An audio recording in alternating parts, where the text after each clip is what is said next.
The NASACT Hall of Fame was created in 2015 as part of the association's centennial celebration. It continues this year with the addition of 4 new inductees. Conceived as a way to honor those who have made major and enduring impacts on state government financial management, the Hall of Fame is meant to memorialize the vision, accomplishments, and lasting impacts of leaders among the association's membership and the broader NASACT community. Hall of Fame nominees were evaluated on 4 main criteria: promotion or enhancement of government accountability, efficiency or effectiveness, improvement of state government, impact upon the lives of citizens or upon those employed by state governments, and peer recognition of excellence and achievement. This year's inductees into the Hall of Fame have made significant contributions to government accounting, auditing, and treasury management, and the broader landscape within which NASACT and its members and peers operate. James F. Antonio began his career in the private sector and academia. He has a PhD from the University of Illinois. He worked for several of the country's major CPA firms and also taught accounting at the universities of Illinois, Missouri, and South Florida. He left the academic world in 1974 to begin his service in state government as Deputy State Auditor in Missouri. He was elected as Missouri State Auditor in 1978 and re-elected in 1982. An active member of NSAA and NASACT, Antonio was aware of discussions surrounding the concept of establishing an independent body to set accounting standards for government. Having served in academia, the private sector, and government, he had definite ideas about the shortcomings of the standards. It wasn't until 1983 that he learned about a unique opportunity to be part of a new standard-setting body, and he became excited by the institutional challenges that forming such an entity posed. In 1984, Antonio became the first chairman of the newly established GASB. He presided over the board during its formative years, from its inception until June 1995. He played a key role in developing and prioritizing the original GASB agenda, which included topics that had been discussed by government accountants for years. In addition to responding to long-standing issues, Antonio's era at the GASB saw the issuance of other major standards, including Statements 3, 9, and 14. The founding board, under Antonio's leadership, can be credited with achieving and maintaining the legitimacy of the GASB as the recognized governmental accounting standard-setting body. Antonio served as vice chairman of the Mid-American Intergovernmental Audit Forum and was a member of the National Intergovernmental Audit Forum. He was one of 2 state auditors serving on the Joint State and Federal Steering Committee charged with implementing the National Single Audit Concept, which standardized audit requirements for states, local governments, and entities receiving federal financial assistance.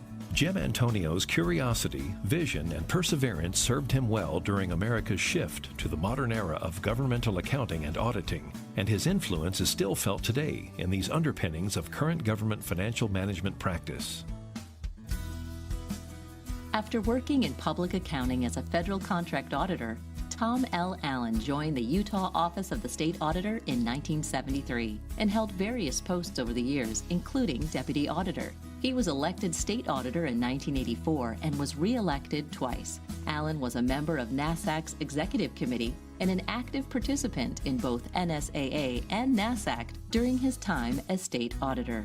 Also during that time, Allen was appointed to be a member of the GASB, a position he held for 1 year before resigning as state auditor and accepting the role of GASB chairman. The Allen era at GASB from July 1995 through June 2004 is probably best remembered for 2 major projects: the financial reporting model, better known as GASB 34, and post-employment benefits other than pensions or OPEB. With these 2 standards, state and local governments now report on all major obligations, infrastructure assets, and employee health care promises. Following his tenure at GASB, Allen joined the Federal Accounting Standards Advisory Board in January 2006 and served as chairman from 2007 through 2015. Major improvements in federal reporting during that time included sustainability and reporting on Social Security and other social insurance programs. He also served on the accounting faculty at Weber State University. He was on the AICPA's Auditing Standards Board, as well as its Ethics and Government Accounting and Auditing Committees. Among many awards, he was named the Outstanding State or Local Government Fiscal Officer by the AGA and is a recipient of the prestigious Donald L. Scantlebury Memorial Award for distinguished leadership and financial management improvement. An educator, a public servant, and a leader who focused on compromise and common sense to improve government, Tom L. Allen has served with dignity and integrity during his noteworthy career. Minnie Mitchell was referred to by many as the grand old lady of Wyoming politics. In her nearly 20 years in public office, she marked many firsts while serving the citizens of her state. Mitchell arrived in Wyoming by covered wagon with her family in 1896. She later became the very first teacher in the town of Arminto, Wyoming, simultaneously editing and publishing the local newspaper. When she was appointed to serve as state treasurer in 1952, Mitchell became the first woman to serve in that role. In 1954, she was elected as state auditor, a position she held until 1967, also a role in which she was the first woman to serve. As state auditor, Mitchell proudly promoted revising and modernizing accounting procedures, including using computer systems to provide an audit trail. She instituted a daily balancing of state accounts and brought in the office's first check protectograph. Despite an increase of 14% to her office's workload during her first year, there was no increase in staff. As a testament to her character during this time, Mitchell was named Executive of the Year by the Cheyenne National Secretaries Association in 1961. In 1965, Mitchell was selected to serve as president of NASACT, presiding over the association's 50th annual conference in that same year. Once again, she was the first woman to hold this esteemed role. Mitchell was well known for the integrity and kindness she brought to public service. She once stated that there should be no fringe benefits of holding public office other than those of friendships gained and prestige earned. During a time when there were few women in politics, Mitchell championed equality on the public stage, speaking at a 1967 Republican Women's Conference to encourage more women to run for office. After 12 years as state auditor, Mitchell ran for state treasurer, a position she held until her retirement in 1971.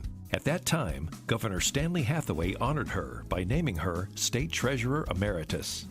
Minnie Mitchell's many accomplishments during her lifetime demonstrate the strength of her pioneering spirit. Her lasting example as a trailblazer for women in politics and as an advocate for government efficiency and civility is still relevant today.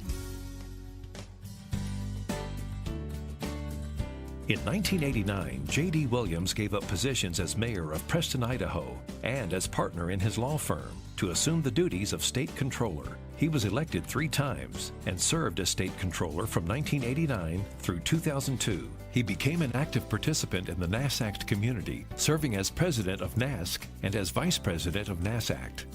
Williams was at the forefront of conversations and activities to examine the role of the internet and e-commerce in government. He championed new technologies during an era of rapid change and development, an era that ultimately led to many of the efficiencies we now take for granted. He chaired the National Electronic Commerce Coordinating Council, which worked to promote and implement e-commerce. He was a member of the Harvard Policy Group on Network-Enabled Services in Government at the John F. Kennedy School of Government, and was co-chair of the Government Forum of the Internet Council of NACHA, a public-private partnership exploring new standards, delivery mechanisms, and ways to facilitate the cost-effective use of e-commerce. He is an editor and co-author, spearheading the development of 9 thought leadership books on 21st century government, with the first being released in 2002 and the latest in August 2017 at the NASACT Annual Conference. In 2002, Williams left public office and began a consulting career with PeopleSoft, Oracle, and Infor, a career that he continues to this day. He has received multiple awards over the years, among them 3 NASACT President's Awards, the prestigious Louis L. Goldstein Leadership Award from NASC, and a Distinguished Service Award from NASACT. Throughout his career, Williams has been a role model, encouraging others to serve and to aspire to greatness. He set the highest standards of integrity, public service, and best practices, and has relentlessly promoted these principles in his home state of Idaho and in his consulting career. J.D. Williams has used his vision and wisdom to improve government. However, his generosity and kind spirit have also touched the hearts and minds of thousands of public service professionals, inspiring them to do better in whatever they choose to pursue. His signature phrase, "onwards and upwards," reminds us of his never-ending pursuit of excellence. We gather tonight to honor these 4 individuals and to remind ourselves of the greatness we all strive for in our profession.